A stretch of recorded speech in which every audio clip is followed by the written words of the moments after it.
Ok, empecé a grabar para ya que vaya quedando, para no olvidarme y para que quede para las demás personas que puedan o no estar aquí.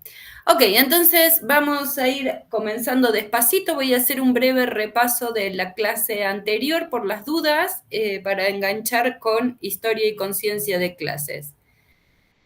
Entonces, ¿qué es lo que hemos dicho hasta ahora de lucha de clases? La semana pasada yo llamé lucha de clases a como un pivote. Es como la relación entre la estructura o darse cuenta o la toma de conciencia de las contradicciones que suponen o que se realizan en la estructura y justamente que se expresan en el autoconocimiento que las personas tienen de una época, etcétera. Esa conciencia y esa contradicción, o la conciencia de la contradicción, genera un proceso de lucha, de avance hacia la necesidad de transformar la sociedad. Y a eso se le ha llamado lucha de clases, ¿sí? Eso es más o menos la definición que, a mi entender, porque en realidad Marx como que no la definió tan claramente, entonces es como que uno le va rascando a varias cuestiones.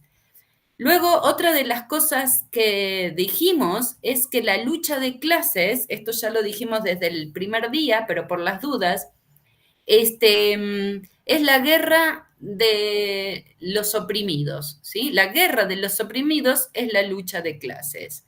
Entonces, la lucha de clases es la teorización de la guerra desde la estrategia de la fracción social no burguesa. ¿Y cómo analizamos justamente esta guerra a través de los enfrentamientos, de los encuentros? Aguántenme un segundo. Y de paso me avisan, ¿sí corrió las diapositivas mientras estuve hablando? ¿Sí? No. Ah, Ajá. ¿no? Ok, entonces lo Sí. voy a dejar así, en este formato para que corran, porque ya estaba como en la tercera, en la tercera diapositiva. Entonces, va de nuevo. Cuando expliqué lo de lucha de clases, lo que hice fue justamente esta relación entre estructura y superestructura. Y ahora que hablamos de la guerra de los sectores oprimidos como la lucha de clases, es esta. Y la idea es que el operador más bajo para operacionalizar lucha de clases son los encuentros.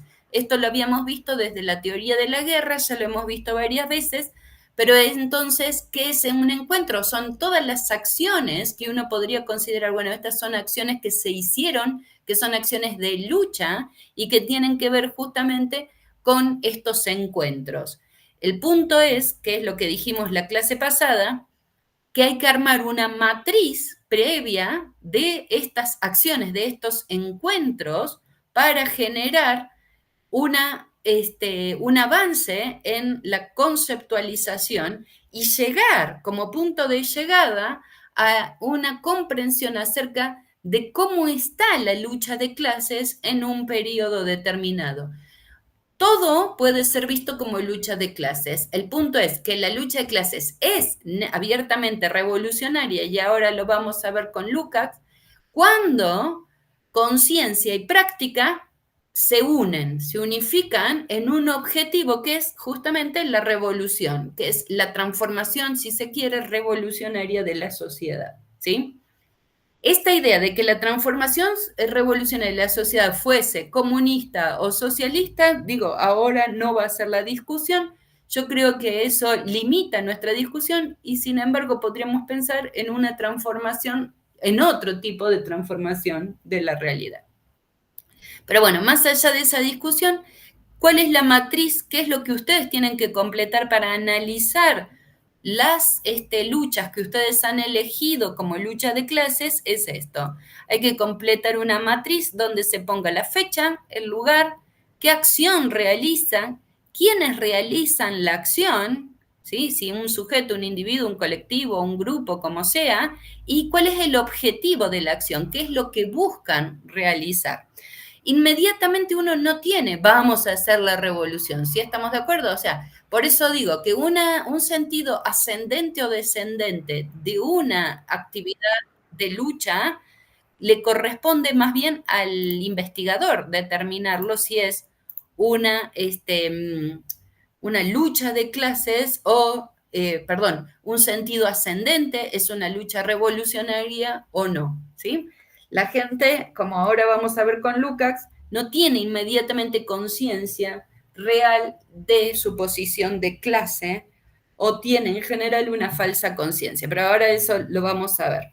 Lo que estoy haciendo para los que van llegando es un breve repaso de lo que hemos dicho hasta ahora para que ustedes tengan como las coordenadas para analizar justamente una lucha social que ustedes hayan elegido para este módulo 2 de materialismo histórico. Entonces, otra de las cosas que hemos dicho es esto. A ver, quiero ver si está, sí, están en el mismo lugar que yo. Lo voy a ampliar un poquito, este sí lo voy a exponer así, grande, así lo ven un poco mejor. Estos son los operadores metodológicos. Esto es lo que captamos, luego se generan periodizaciones y luego se desarrolla el proceso. El proceso justamente nos va a terminar dando si es una lucha de clases ascendente o descendente. Entonces, lo primero que captamos es la acción de lucha, los sujetos con su objetivo, con su dirección, o sea, qué es lo que están haciendo, ¿no? Y cuáles las coordenadas, tiempo-espacio, por supuesto, dónde se hizo esa acción y cuándo. Cuando nosotros identificamos y agrupamos estos sujetos con sus direccionalidades, o sea, con sus objetivos, lo que podemos construir, como hizo Marx en el 18 Brumario, son periodizaciones, o sea, toda una lucha se divide en periodos que depende justamente de la identidad social que detenta ese movimiento, o sea, que lleva la batuta, que dirige el movimiento. ¿Sí? A veces es la burguesía, a veces la burguesía queda rebasada por el proletariado o por una fracción del proletariado o por una fracción de la propia burguesía y eso lleva adelante la lucha que se está realizando. Y una vez que uno tiene la periodización puede terminar, esperen, que tengo que permitir a varios, uno puede terminar justamente considerando si ese proceso, como la idea de Clausewitz de la estrategia, que es la totalidad de la lucha, analizar si esa lucha se dio de una manera ascendente o de una manera descendente. ¿Sí? Hasta ahí, esto es un repaso justamente de lo que hemos venido haciendo, se los muestro a los que han llegado recientemente. Habíamos hablado de una lucha de clases como un pivote, como la toma de conciencia de las contradicciones que se dan en la estructura, o sea, es una relación entre estructura y superestructura, que ahora lo vamos a ver con la idea de dialéctica. ¿Cómo la analizamos a partir de la idea de encuentros? Esto nos sirve la operacionalización que hace Clausewitz de la guerra, donde dice que las batallas, estos encuentros específicos, son las coordenadas iniciales para analizar, o sea, vamos de lo particular a lo general. Y entonces lo que hicimos fue una matriz de datos, o sea, la clase pasada lo que les mostré es cómo armar o que es necesario armar una matriz de datos, que aquí la tienen. Todo esto ya está puesto en el Classroom, en la clase del día de hoy, y también después les voy a colgar el videíto este. Y luego el análisis es justamente desde lo que se capta en la base de datos hasta lo que se reconstruye teóricamente, que tiene que ver con las periodizaciones. Marx hizo sus periodizaciones mostrando justamente quién es el que detenta la direccionalidad de ese proceso y finalmente para darle al proceso un matiz de ascendente o descendente. Eso sería como la última instancia de nuestro análisis. Una vez que ya estamos con esto, ahora sí, tengo varias láminas. No hice muchas grafiquitas acá, lo que me interesa, rescaté algunos párrafos. A mí me parece que es fantástico este Lukács. Este libro es un clásico, por supuesto. No sé si alcanzaron a leer el prefacio y el prólogo del editor, no, bueno, lo que fuera del editor. Y Lukács, a diferencia de Mark Bloch y otro, lo que cuentan es que él sí se quedó, a pesar de que fue expulsado por culpa de este libro del Partido Comunista, él en realidad sí se quedó trabajando en el Partido Comunista. Entonces es de los que transformaron, digamos, por eso este es el más importante y después como que se subordinó a la estrategia del Partido Comunista, que como todos sabemos, fue bastante complicada esa época por las purgas que se estaban haciendo en la forma de pensamiento libre, y entonces lo que hicieron fue como achicar. Pero bueno, tenemos este maravilloso libro que es Historia y Conciencia de Clases, y les extraje un par de párrafos para que pudiéramos analizar. Yo voy a tomarme un par de minutos y voy a dejar los últimos para que me hagan preguntas. Yo creo que la clase pasada me preguntaron más sobre esto que sobre el 18 Brumario.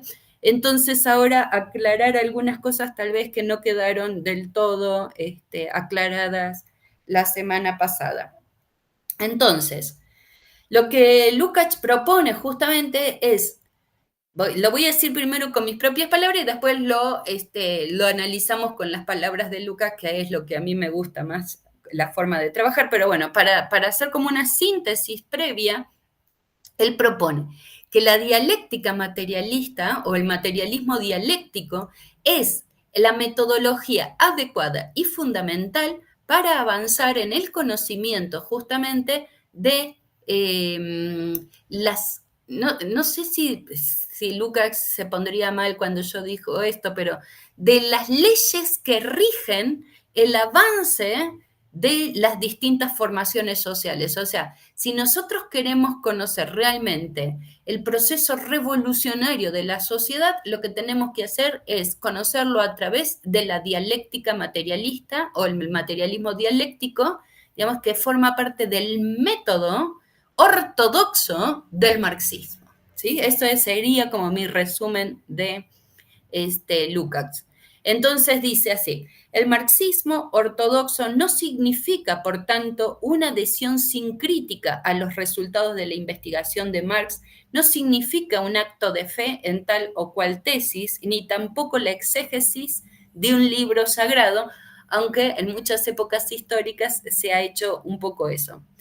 La ortodoxia en cuestiones de marxismo se refiere, por el contrario, exclusivamente al método.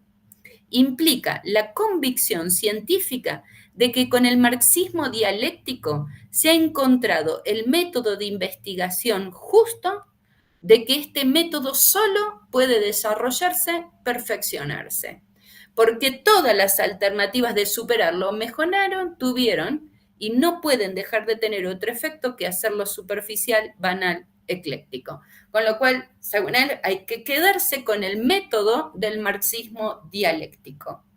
Y luego se hace una serie justamente de preguntas. Pero antes, perdón, va un poquito después, las preguntas dice: la dialéctica entonces materialista es una dialéctica revolucionaria. Y cuando hablamos de revolución, insisto, lo dije antes, pero lo vuelvo a decir para los nuevos, supone la transformación de la realidad. Esta transformación de la realidad, llámese comunismo, socialismo o como quiera llamarse justamente, es lo que busca cualquier movimiento revolucionario o que pretenda ser revolucionario. Se trata aquí, entonces, del problema de la teoría y de la práctica, ¿sí? Cuando nosotros hacemos este ejercicio de poner la estructura y la superestructura, también aquí se podría hacer el mismo ejercicio, pero poniendo aquí la práctica o la praxis la práctica y justamente la ideología. A ver, esperen, que ya me olvidé de lo que iba a decir. La teoría y la praxis, perdón. La praxis y la teoría. La práctica y aquí viene la teoría. La teoría.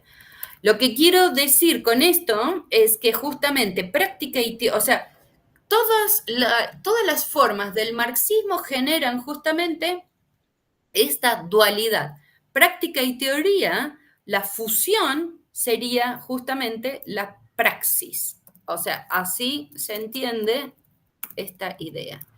O entre el hacer y el pensar. O entre, ¿no? La forma y el contenido. O entre, data.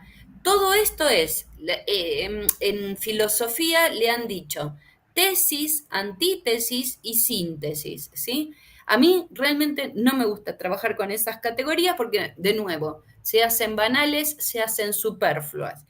Es, es más complejo que tesis, antítesis y síntesis, pero en general se entiende así, ¿no? Entonces, lo que estamos diciendo es que entre el hacer y el pensar, entre la praxis y la teoría, o sea, en distintos niveles de abstracción, entre la estructura y la superestructura, el modo o el mecanismo o el método para analizar realmente la sociedad es unir esas dos, no separarlas y mantenerlas separadas, o no quedarse solo con la estructura, o no quedarse solo con la historia de las ideas, la superestructura. El modelo, el método marxista por excelencia es, para esta interpretación de Lukács, es por excelencia el método dialéctico. Entonces vuelvo a este contenido. Se trata aquí del problema de la teoría y de la praxis, no solamente en el sentido en que Marx lo entendía en su primera crítica a Hegel, cuando decía que la teoría deviene fuerza material desde que capta a las masas. ¿Sí? ¿Sí? O sea, es la teoría incorporada. ¿Se acuerdan que en alguna clase yo dije, cuando el conocimiento se hace conciencia, pero la conciencia se vuelve voluntad de transformación, se vuelve voluntad de acción? Nosotros podemos pensar en esta idea de conocimiento ilustrado, ¿no? Solo sé, pero ese conocimiento no supone una transformación de mi propia voluntad, de mi propia conciencia, o sea, no supone una reflexión profunda. Por eso esa es la idea de que capta, se hace raíz en las masas. Cuando el pensamiento se hace raíz en las masas, esa transformación es una transformación revolucionaria para Marx. Y eso porque prende en la voluntad. Siempre hago el mismo ejemplo, pero digamos, para dar un ejemplo banal de esto, tiene que ver con que nosotros los que somos por ahí viciosos sabemos que fumar hace mal, ¿no? Pero tomar conciencia realmente de eso es un proceso mucho más profundo que solo saber que fumar hace mal. Y eso, digamos, esa conciencia realmente sería la que transforma y la que hace posible la voluntad de dejar de fumar, ¿sí?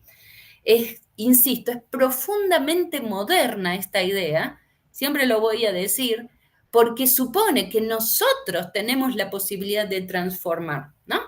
El posmodernismo volvió otra vez a poner la esencia en el sujeto, en la mentalidad, en el pensamiento, y entonces volvió a burguesar desde esta teoría la idea de la posibilidad de transformar las condiciones materiales de existencia. Dejo porque si no, no voy a terminar nunca de leer este segundo cosa y tenemos varios por delante. Entonces dice Lucas, se trata más bien de investigar, tanto en la teoría como en la manera en que penetra a las masas, esos momentos y esas determinaciones que hacen de la teoría el método dialéctico, el vehículo de la revolución, Se trata de desarrollar la esencia práctica de la teoría, partiendo de la teoría y de la relación que establece con su objeto, ¿sí? Entonces, la idea de nuevo dialéctica es la teoría tiene que impregnar en las masas la relación entre las masas, la realidad y la teoría, y así sucesivamente. Y eso haría un círculo que no se convierte, que no se cierra, que no se convierte en un círculo vicioso, sino que se convierte en un círculo virtuoso, porque si uno hace una teoría permanente, que era la idea de Trotsky de la revolución permanente, incluso del propio Lenin, todos obviamente muertos por Stalin y por el proceso postrevolucionario de la Unión Soviética, lo que estamos viendo es que esto debería ser constante y permanente, ¿no? No debería enraizarse ni reificarse en ningún momento de la historia, sino que debería avanzar constantemente. Entonces, dice Marx, no es suficiente que, bueno, dice, saca extractos Lukács de Marx, no es suficiente que el pensamiento tienda hacia la realidad, también la realidad debe tender hacia el pensamiento. Eso ya medio lo dije con esta idea de dialéctica. Entonces se verá que desde hace mucho tiempo el mundo posee el sueño de una cosa de la cual basta tener conciencia para poseerla realmente. Esto a mí me encanta porque realmente, o sea, uno piensa siempre, o el marxismo vulgar piensa que Marx le dio más énfasis a la estructura. Y en realidad esto justamente habla de la superestructura y de la necesidad de que la superestructura o que de la reunión entre la estructura y la superestructura es la transformación revolucionaria de la sociedad. Y eso es en realidad la dialéctica. Entonces Lukács analiza esas dos frases diciendo, cuando el conocimiento de sí mismo significa para esa clase al mismo tiempo conocimiento correcto de toda la sociedad, cuando para tal conocimiento esa clase es a la vez sujeto y objeto de ese conocimiento, y la teoría capta así, de manera inmediata y adecuada, el proceso de revolución social, es cuando se hace posible la unidad de la teoría y la práctica, condición previa a la función revolucionaria de la teoría. ¿Sí? No voy a repetir porque voy a terminar diciendo medio lo mismo que ya se ha ido diciendo. Pero entonces, ¿por qué el proletariado? Bueno, no, lo vamos a avanzar un poquito más. ¿A quién critica? Entonces critica a la ciencia burguesa, ¿no? La ciencia burguesa, ¿qué es lo que pretende constantemente? Lo que él llama fatalismo y voluntarismo. El fatalismo es hacer leyes rígidas, inmutables, que hagan justamente que nieguen la contradicción. La voy a decir así y después ahora lo vamos a ver. Entonces, ¿qué hace el fatalismo del cientificismo burgués? Construir leyes que naturalizan las contradicciones que ellos mismos no pueden resolver por la falsa conciencia que tienen de su propia condición de clase. Yo sé que es complicado, pero bueno. Entonces, por ejemplo, yo que trabajé ayer, oh, Dios mío, me tocó dar una charla ahí en el Instituto de Investigaciones Económicas de la UNAM, y estaba al lado mío el que fuera funcionario 12 años del sistema de aguas de la Ciudad de México. Yo creo que ya les conté que trabajo temas de agua, etc. Obviamente, mi posición era mucho más crítica a los procesos de lo que Ramón Aguirre, creo que se llama el tipo. Bueno, estaba al lado mío, por supuesto, todo lo que éramos completamente. Mi celular es un desastre, está todo rayado. Él estaba impecable y además cuando pusimos los dos celulares uno al lado del otro, creo que él me debe haber visto el mío y limpió el de él. O sea, a ese nivel, o sea, era todo así. Bueno, final que el punto que quiero decirles es que todo lo que él mostró es que si no hay dinero, no hay forma de hacer transformaciones reales al sistema de aguas y al sistema de potabilización y al sistema digamos, de que salga el agua de la Ciudad de México, y entonces, si necesita 120 millones México para renovar su infraestructura y le dan 30 como a él le habían dado, no se podía hacer nada.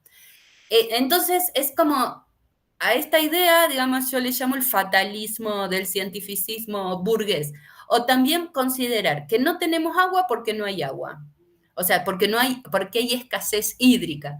Cuando toda la teoría política, etcétera, desde este otro lado, lo que decimos es, no, señores, la escasez es socialmente producida. O sea, uno puede tener poca agua y sin embargo distribuirla de manera justa, que no entiendas o que no construyas pobreza del agua. Este, pero bueno, nada, todo es, o sea, todo era nada que ver con el otro y no teníamos mucho, no tenía, entonces a mí la verdad a veces me pone mal eso, pero bueno, no hay problema. Vuelvo, entonces, de la misma manera que existe el fatalismo, también existe el voluntarismo, que es la otra cara del fatalismo, o sea, entonces hay que darle 120 millones de pesos a la infraestructura de México para mejorarla. Y ustedes consideran realmente, esto no se lo dije a este hombre, pero consideran realmente que con 120 millones, con esa cifra, ¿se acabarían los pobres de al agua? ¿Se acabaría el problema de agua de Iztapalapa? Por supuesto que no, porque no es una cuestión de cantidad de dinero, es una cuestión que va más de fondo, es una cuestión social, es una cuestión de cómo construimos la sociedad y qué es lo que le estamos dando un énfasis a hacia dónde va a ir esa infraestructura. O sea, si le dan 120 millones a este hombre, la mitad termina siendo robada por todas las cosas que él tiene que pagar para hacer su infraestructura, y por otro lado va a terminar siendo condicionada por los intereses de clase de esta época. Punto. O sea, jamás va a lograr cambiar la relación de justicia social en relación a el acceso a esa infraestructura que él va a crear con 120 millones. Después les doy la palabra, si no están de acuerdo me lo dicen, pero es lo que yo traté de decir ayer y no sé si me salió del todo bien porque a veces uno no está del todo así con las luces prendidas siempre. Entonces, ¿qué dice Lukács? Para la concepción dialéctica de la historia, ambos son dos polos unidos por un nexo de complementariedad recíproca, son reflejos en el pensamiento por los cuales se expresa claramente el antagonismo del orden social capitalista, la imposibilidad de resolver sus problemas en su propio terreno. Es necesario, y ahora sí, ¿qué es lo que hay que hacer? Es necesario separar la dialéctica y el método del materialismo histórico si se quiere fundar una teoría consecuente del oportunismo, de la evolución sin revolución, del tránsito natural y sin lucha al socialismo. ¿Sí? No hay posibilidad de evolución sin revolución, esa sería la idea, y no hay un tránsito natural, sino que hay una lucha permanente por la construcción de estos niveles de justicia, de igualdad, etc. Y sin eso, no hay forma de transformar realmente en la base las condiciones sociales. ¿Cómo vamos hasta acá? No me gusta irme de tan de recorrido, pero ok, va. Ahí tengo uno que me dice que vamos bien. Gracias. Bien, tengo varias diapositivas, lamentablemente. Ok. Entonces, igual vamos bien de tiempo. Entonces avanzo un poquito más. Pero creo que algunas cosas se van a ir repitiendo, porque ya hemos dicho como más o menos lo mismo, ¿sí? Entonces, él sigue discurriendo entre la crítica, igual después en algún momento corté este capítulo que es bastante largo y ya me dediqué a conciencia de clase, con lo cual no está del todo terminado este capítulo, son bastante largos, así que creo que resumí el 1, 2, 3. Me faltan algunas partes, pero bueno, yo creo que en esencia se va a terminar comprendiendo más o menos qué es lo que quiere decir Lucas con esto de historia y conciencia de clases. Entonces, luego critica al método burgués y lo contrapone justamente con el método dialéctico. Y entonces dice, el desarrollo mismo del capitalismo tiende a producir una estructura de la sociedad que va delante de tales procedimientos de pensamiento. Pero nosotros necesitamos precisamente aquí, y a causa de eso, el método dialéctico para no sucumbir ante la ilusión social así producida, para poder entrever la esencia que hay tras esa ilusión. Él lo que está pensando cuando habla de esto es en el famoso fetichismo de la mercancía, o la otra que nosotros ya hemos visto en el curso anterior, que es el trabajo enajenado. Como ya hemos visto, pero voy a hacer un muy breve repaso, porque otro de los capítulos que se ha estudiado mucho de este libro es la cosificación o el proceso de cosificación, que es paralelo, ahora que estoy con Lucas de nuevo, lo voy a dar, todavía me toca seguir dando materialismo histórico 1, lo voy a poner las tres lecturas, o las cuatro, que se complementan. El Marx de la primera época, que escribió justamente el trabajo enajenado. El Marx de la segunda época, que escribió el fetichismo de la mercancía dentro del Capital, que vienen junto con pegado. La cosificación de Lukács, y finalmente Edna Mulleras, que me parece que le da una vuelta de tuerca y logra englobar todo junto, digamos. Pero bueno, lo que estamos pensando aquí es de nuevo en el trabajo enajenado y en la cosificación. Y entonces lo que están pensando Lukács aquí es, el sistema capitalista va por delante en el sentido de que produce mercancías que se nos enfrenta a nosotros como algo mágico, religioso. Porque como nosotros, lo voy a decir muy rápido y muy fácil, pero tiene como todos sus asegúnes, ¿no? Porque como nosotros cuando vendemos nuestra fuerza de trabajo, enajenamos esa porción de nuestra vida y no nos damos cuenta de que estamos produciendo realmente nuestra actividad y el mundo que realizamos. O sea, esa enajenación produce una subjetividad que es una subjetividad de no ver que estamos produciendo de manera cooperativa esas mismas mercancías que luego se nos representan a nosotros como fantasmagóricas, como que, dice Marx, van solas al mercado, tienen en sí misma su valor, valen porque son eso, son mercancía. Y dejamos de ver, y eso es importante para este momento, el proceso histórico en el cual fue construida esa mercancía, el proceso de producción que explota al trabajador y el proceso histórico de construcción de ese trabajador.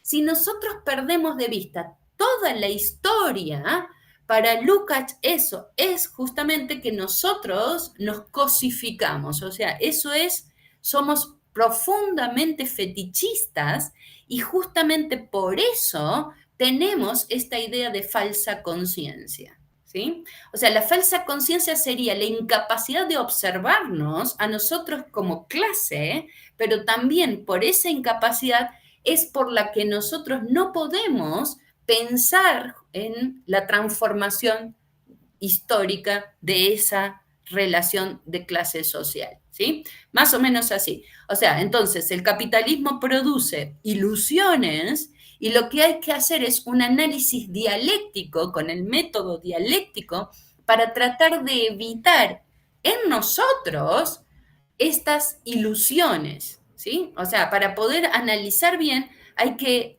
construir una idea de totalidad, una idea de capitalismo, una idea de historia dialéctica sin tratar de perdernos en el camino, más o menos por ahí.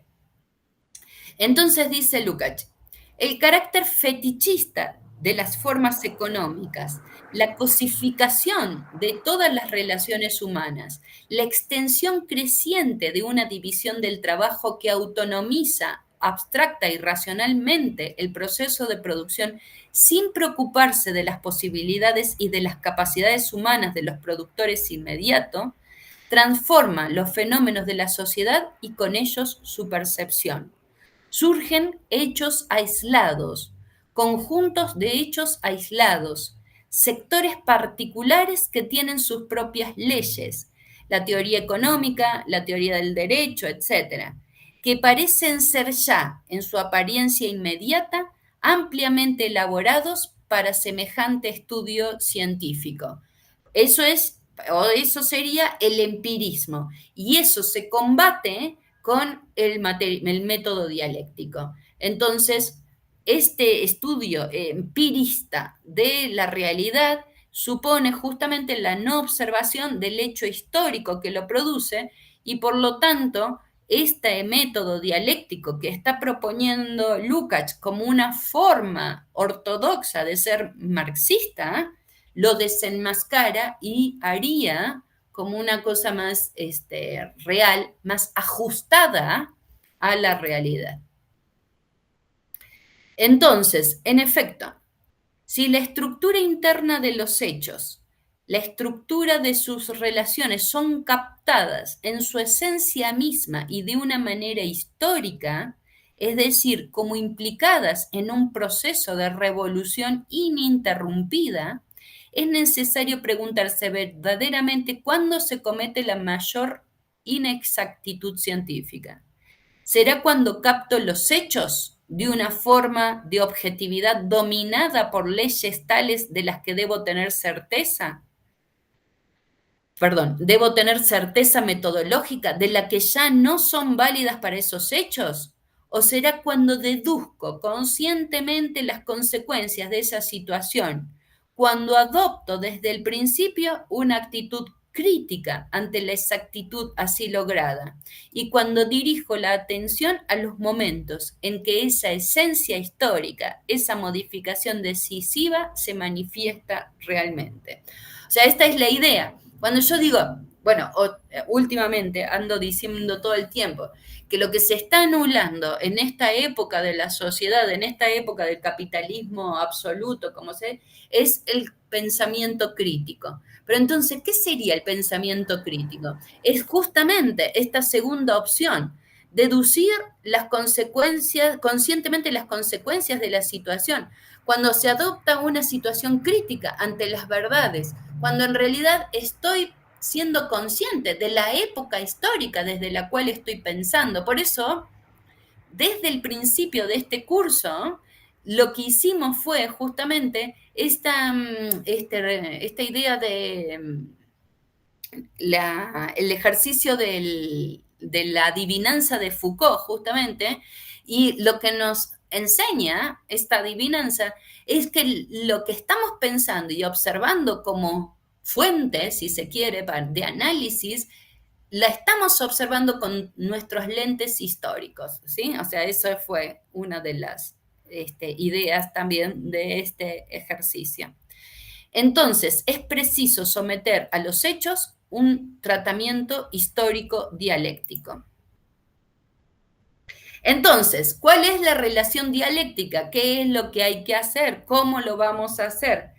Se trata, pues, por una parte, de separar los fenómenos de su forma dada inmediata, de encontrar las mediaciones por las cuales aquellos pueden ser referidos a su núcleo y su esencia y captados en su esencia misma. Y por otra parte, de llegar a la comprensión de ese carácter fenoménico, de esa apariencia fenoménica considerada como la forma de aparición necesaria de los fenómenos. Y aquí es donde se revela la importancia decisiva de la concepción dialéctica de la totalidad, porque es completamente posible que alguien comprenda y describa de una manera esencialmente justa un acontecimiento histórico sin ser por eso capaz de captar ese mismo acontecimiento en lo que es realmente, en su función real en el interior de un todo histórico al que pertenece, es decir, sin captarlo en la unidad del proceso histórico. Entonces, lo que yo acá me imagino, y si tuviera el pizarrón se los dibujaría, es la parte y el todo digamos, la totalidad histórica, el momento histórico, el hecho de que estamos en el capitalismo, el hecho de que estamos justamente en un momento histórico que tiene un proceso de construcción de mucha más larga duración, verlo, ver cada acontecimiento en la suma de ese proceso. O sea, esa es la dialéctica. Este hecho solo se puede identificar o concretar en relación a la totalidad. Y eso sería una cuestión de ida y vuelta. La totalidad transforma el hecho es transformado por la totalidad histórica, que es exactamente lo contrario a lo que en realidad a ustedes les hacen hacer cuando van a un taller de bueno, y además ahora que en el nuevo programa han quitado materialismo histórico porque obviamente ya no se usa, entonces ahora quedó como una cosa no específica, sino que quedó como una optativa. Y cuando ustedes van a hacer el taller de investigación, que les toca uno, dos, tres, qué sé yo, lo primero que les hacen es achique, acote. No pueden hacerlo de larga duración, no se puede hacer historia de larga duración, se hacen hechos específicos y en realidad bastante descontextualizados. Esa es mi crítica, ahí después ahora les doy, bueno, no sé si les voy a dar mucho espacio porque ya me faltan 15 minutos. Voy a tratar de acelerar un poquito o por lo menos decir algo importante sobre conciencia de clase y para darles o dejarles un ratito para preguntas, comentarios, etcétera, porque sí ya me he ido demasiado largo. Entonces, él se pregunta acá estaban las preguntas, ya me había olvidado. ¿Qué es la conciencia de clases? Y a su vez, para analizar esto, la subdivide en qué hay que entender por conciencia de clases, cuál es prácticamente la función de la conciencia de clase, así comprendida en la lucha de clases. Y esto se relaciona a su vez con la pregunta siguiente: ¿constituye la cuestión de la conciencia de clase una cuestión sociológica general? ¿O bien esta cuestión tiene para el proletariado un significado totalmente diferente que para las demás clases aparecidas hasta ahora? Y finalmente, ¿la esencia y la función de la conciencia de clase forman una unidad o bien se pueden distinguir gradaciones y capas? Y en caso de afirmativo, ¿cuál es su significado práctico en la lucha de clases del proletariado? Eso es todo lo que va tratando de desarmar en cada uno de los puntos de este capítulo. Entonces, como ya esto lo hemos venido diciendo, la esencia del marxismo consiste en reconocer la independencia de las fuerzas motrices reales, se refieren justamente al avance estructurante del sistema capitalista respecto de la conciencia que en un momento determinado tengan de eso las personas. Y aquí lo voy a hacer resumir diciendo esta idea de la distancia. O sea, ¿se acuerdan cuando nosotros hicimos el ejercicio de la toma de conciencia, ¿no? Entonces uno dice cómo se gatea. No sé si lo hice con usted, pero yo creo que casi les he dado así, la cantidad de ejercicios que se hacen en general para que se entienda más. Cuando uno les pregunta a alguien que sabe gatear, porque decía, ahora todos nosotros nos ponemos en cuatro patas, salimos gateando, ¿cómo se gatea? Y lo tienen que escribir, lo tienen que conceptualizar. Hay una distancia entre el concepto, el saber cómo se hace, o sea, decirlo y hacerlo. O sea, como nadie se anima en la clase a gatear realmente, entonces no pueden hacer como la toma de conciencia de la acción y en realidad trabajan, o sea, escriben sobre una conceptualización muy atrasada. Esa es una distancia que Piaget, pero sacado de Marx y ayudado por Marx, lo llamó toma de conciencia. O sea, achicar la distancia entre lo que se hace y lo que se dice que se hace, eso es una toma de conciencia. Entonces, cuando nosotros decimos, no solo hay que ver lo que hace la gente, o sea, quién hace, o sea, en la matriz esta inicial que les presenté, no solo hay que ver qué hacen, sino hay que ver por qué hacen lo que hacen y entonces entender en esa la distancia de la conciencia que tienen justamente, que no es la conciencia psicológica, que es las formas de autoconocimiento o la forma en la que podemos decir como si fuera el andar a gatas. Esta es la autoconciencia, la forma en que podemos decir cómo andamos a gatas. Pero no es la conciencia real, porque la conciencia real sería poder describir exactamente cómo gateamos. Y sin embargo, todos tenemos, desde esta perspectiva, una falsa conciencia. O sea, la falsa conciencia sería esa distancia que separa la realidad, la estructura, el modo en cómo funciona el capitalismo, donde estamos insertos y lo que estamos haciendo, que decimos que para cambiarlo. Más o menos esa es la forma en que yo puedo tratar de explicar. Entonces, no es la conciencia de sí, según Marx, y volvemos al prólogo que tienen las personas, sino la forma en que pueden interpretar, más allá de su propia conciencia, el hecho histórico, justamente. Pero la conciencia de clase no es una suma de conciencias individuales, es la conciencia completa de una sociedad en un momento dado. Por eso cuando llegamos a clase es un punto de llegada, es un punto de un proceso analítico y no de una conciencia específica, de una persona específica, de un momento específico. Esa independencia, dice Lukács, se expresa ante todo en el hecho de que los hombres ven en las fuerzas una especie de naturaleza y consideran a esas fuerzas y a las leyes que las rigen como si fueran leyes naturales eternas. Eso es lo que hace justamente el fetichismo, la conciencia burguesa, etc. Entonces, relacionando la conciencia con la totalidad social, descubren los pensamientos y los sentimientos que los hombres hubieran tenido. O sea, si uno hace un buen análisis, tendríamos que lograr esto. Los sentimientos que los hombres hubieran tenido en una situación vital determinada si hubieran sido capaces de captar perfectamente esa situación y los intereses que de ella emanaban. O sea, ¿esto quién lo hace? Lo hacemos nosotros, investigadores. Por eso la clase pasada, antes las preguntas yo decía, no se confundan la conciencia que tienen las personas a la conciencia que nosotros le atribuimos que tienen.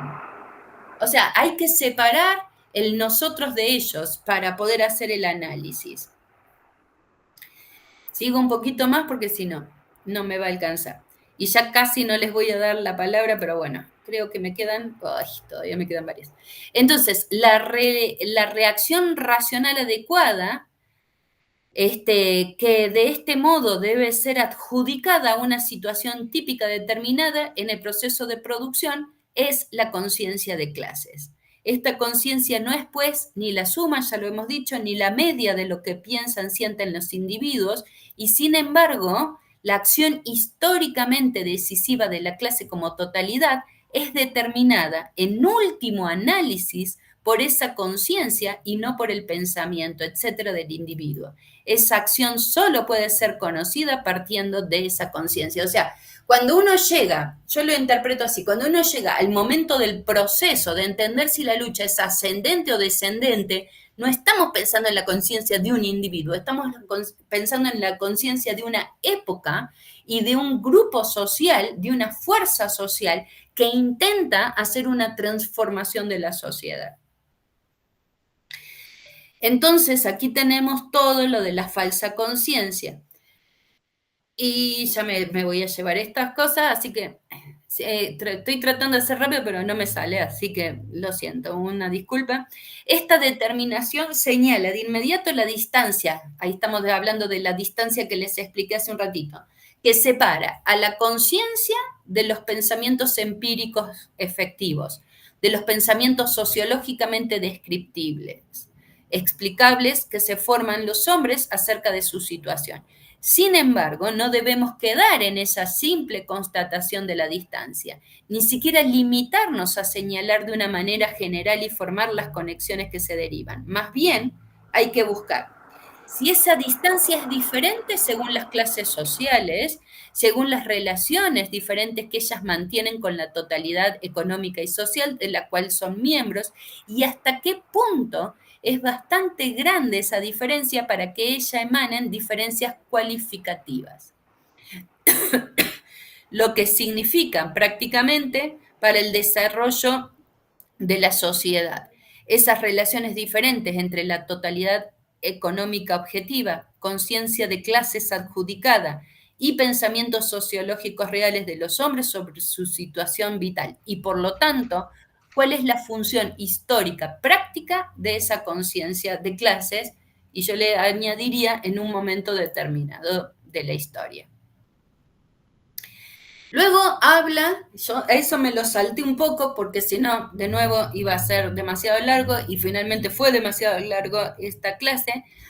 Me salté un poco cuando habla todo de falsa conciencia y él le atribuye al capitalismo una falsa conciencia, ¿no? O sea, el capitalismo no tiene conciencia de clases porque no puede resolver al interior de su propia clase el problema de la totalidad. Lo que estamos diciendo con esto es que el capitalismo no excluye constantemente a población, excluye del sistema y de las relaciones sociales de o sea, no puede solucionar sus propias contradicciones. Y por eso también los capitalistas caen en esta necesidad constante de generar una ideología que capte las masas, porque en realidad no resuelve. Y cuando la ideología no capta las masas, lo que usa es la violencia. Pero en realidad todo eso está hecho porque la ideología burguesa no resuelve el problema de las contradicciones que tienen como dominación de clase. Eso lo dice como muy largo, muy largo, muy largo, pero más o menos ese es mi resumen. Ahora, también lo que él habla es que en las clases anteriores tampoco justamente había esta posibilidad de generar esta conciencia de clase y solo se puede generar en el capitalismo porque las sociedades burguesas porque las sociedades feudales asiáticas y otras en realidad la dominación era directa. No había fetichismo, también lo dice Marx en el fetichismo de la mercancía, porque las clases se sabían dominadas. La conciencia es posible en el capitalismo porque justamente dice así, con el capitalismo, con la desaparición de la estructura de estados y con la constitución de una sociedad con articulaciones puramente económicas, la conciencia de clases ha llegado al estado en que puede hacerse consciente. Ahora la lucha se refleja en una lucha ideológica, o sea, se ha separado la estructura de dominación económica con la estructura de dominación jurídica e ideológica que sería el Estado. Entonces, ahora dice, para Lukács, eso permite el avance de la conciencia. Por la conciencia, por el descubrimiento o la disimulación del carácter de clase de la sociedad. Pero la posibilidad de esta lucha anuncia ya las contradicciones dialécticas y la disolución interna de la sociedad de clases. Esto ya lo dice Marx también y él está como retomando todas estas ideas, obviamente, de Marx. Entonces, el interés de clase de la burguesía se orienta en función de síntomas de la evolución y no de la evolución misma, en función de manifestaciones parciales de la sociedad y no de la estructura conjunta de la sociedad. Esta cuestión de la conciencia puede aparecer en las maneras de señalar el objetivo y de actuar, como por ejemplo en la pequeña burguesía que viendo al menos parcialmente una gran ciudad, que viviendo, perdón, en una gran ciudad capitalista, sometida directamente a las influencias del capitalismo en todas las manifestaciones exteriores de la vida, no puede en modo alguno dejar de lado el hecho de la lucha de clases entre burguesía y proletariado. Pero la pequeña burguesía como clase de transición, donde los intereses de las dos clases se difuminan simultáneamente, ha de sentirse por encima de la oposición entre las clases en general. En consecuencia, ella buscará los medios no de suprimir los dos extremos, capital y trabajo asalariado, sino de atenuar su transformación y transformarla en armonía, ¿sí? Eso es, lo puse todo porque me pareció interesante la ejemplificación, ¿no? O sea, la disolución de la sociedad de clases para Marx y retomando a Lukács no se da justamente en solo la superficie, hay que ir al fondo, a la estructura misma, a la resolución de las contradicciones inmanentes. Entonces, para terminar, y ahora sí, no les dejé tiempo, pero bueno, la función de la conciencia, o sea, esta idea de conciencia solo puede ser retomada, porque como la burguesía niega sus contradicciones internas para seguir siendo clase dominada, por eso el proletariado, que nace junto con la burguesía y que son como dos caras de la misma moneda, es, y ahora sí es profundamente hegeliana esta afirmación, es el que tiene la posibilidad real como clase de generar la transformación revolucionaria. Y dice Lukács, cuando ha comenzado la crisis final del capitalismo, el destino de la revolución y con ella el de la humanidad depende de la madurez ideológica del proletariado, de su conciencia de clase. Así se define la función única de la conciencia de clase para el proletariado en oposición a su función para otras clases. Justamente porque el proletariado solo puede liberarse como clase suprimiendo la sociedad de clases en general, su conciencia. La última conciencia de clase en la historia de la humanidad debe coincidir, por un lado, con la revelación de la esencia de la sociedad y por el otro, debe constituir una unidad cada vez más íntima de la teoría y de la práctica. Y ahí está la función del proletariado y de la conciencia del proletariado en la revolución. Me disculpo por haberla hecho tan larga. No me di cuenta. Dejo de compartir. Se hicieron las 6. No sé, yo no tengo problemas o sea, si fuera que se tienen que ir hacia otra clase, pero como estamos aquí en línea, no sé si podemos tomarnos unos minutitos si tienen alguna duda. Paro la grabación por si les da pena y no quieren quedar grabados.